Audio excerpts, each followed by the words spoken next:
Hello students, मैं रेखा Garg Maharaja Agrasen senior secondary school में हिंदी प्राध्यापिका हूँ।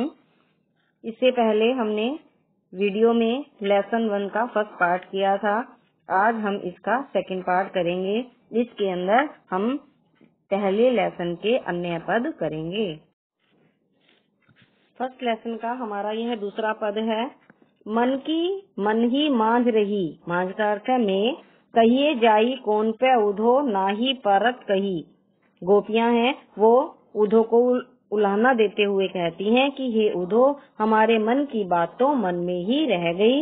हम अपने मन की बात श्री कृष्ण को बता देना चाहती थी, किंतु अब उनका यह संदेश मिला है कि वे यहाँ पर नहीं आ रहे, तो हमारे मन की बात हमारे मन में ही रह गई। हे उधो, अब तुम ही हमें बताओ कि हम अपने मन की बात भला किससे जाकर कहें। प्रेम की बात हर किसी के सामने नहीं की जा सकती। अवधि आधार आसावन की, तन मन बिछा सही। आधार आधार, आवन आने की, बिछा विरह की व्यथा। अब इन जोग संदेशनी, योग साधना का संदेश, सुनी सुनी सुनकर, विरहनी वियोग में जीने वाली हम, विरह दही विरह की आग में जलना।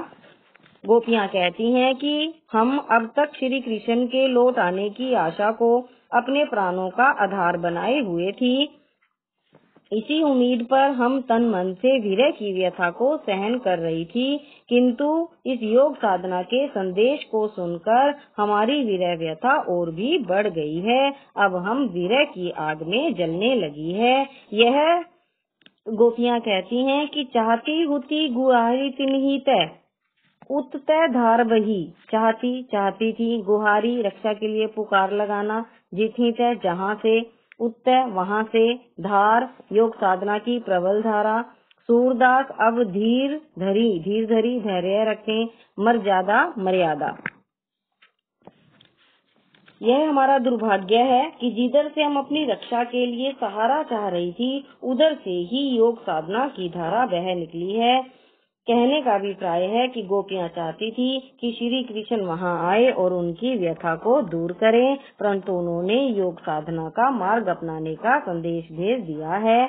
सूरदास जी ने बताया है कि गोपियां कह रही हैं कि अब तो श्री कृष्ण ने अपनी सभी लोक मर्यादाओं को त्याग दिया है। उन्होंने हमारे प्रेम का निर्वाह करने की अपेक्षा हमें धोखा दिया है। हम धैर्य कैसे धारण करें। अब हम इस पद का काव्य सौंदर्य करेंगे। काव्य सौंदर्य, इस पद में ब्रज भाषा का प्रयोग किया गया है। वियोग श्रृंगार रस का सुंदर चित्रण है। संदेशनी सुनी सुनी, बिरहनी बिरह, धीर धरी में अनुप्रास अलंकार है। सुनी सुनी में पुनरुक्ति प्रकाश अलंकार है। संपूर्ण पद्य में गेय तत्व विद्यमान है। तद्भव शब्दों का यहाँ पर प्रयोग किया गया है, जैसे आधार, बिथा, बिरह आदि तद्भव शब्दों का प्रयोग है।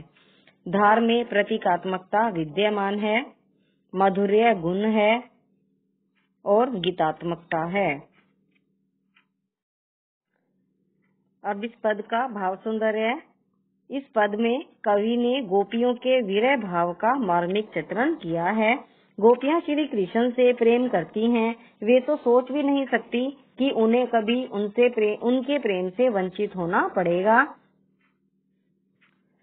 योग साधना का संदेश सुनकर गोपियों की विरह वेदना और भी अधिक बढ़ जाती है। उनके मन में श्री कृष्ण के लौट आने की आशा का आधार भी अब नष्ट हो गया है।